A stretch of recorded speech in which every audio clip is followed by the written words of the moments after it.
আজকে হলো সরস্বতী পুজো, তাই জন্য আমি চলে এসেছি এখন অনুপদার কোচিং সেন্টারে। এখানে আমি বন্ধুদের সাথে অঞ্জলি দেওয়ার জন্য চলে এসেছিলাম। আর এখানে অঞ্জলি দেওয়া হওয়ার পর মা সরস্বতী দেবীর প্রসাদ গ্রহণ করলাম, লুচি পায়েস। এটাই আমরা সবাই প্রসাদ খাওয়ার আগে প্রণাম করি, আর এই দীপঙ্কর দা প্রসাদ খাওয়া হয়ে যাবার প্রণাম করছে।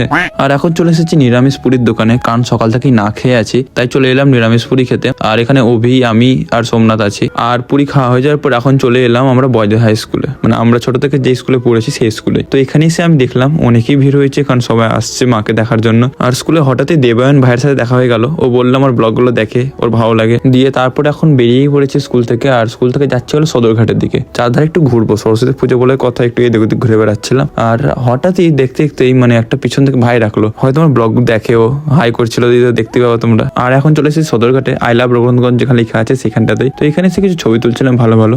তারপর আবার চলে এলাম বয়েজ স্কুলেই, কারণ আর কতক্ষণ এদিক ওদিক ঘুরে বেড়াবো। চলে এলাম বয়েজ স্কুলেই। তো আজকের মতো মাকে আরেকবার দর্শন করে এখন যাবো বাড়ির দিকে। আর আজকের ভিডিও ছিল এইটুকুই, দেখা হচ্ছে তোমাদের সাথে নেক্সট ব্লগে। চলো বাই।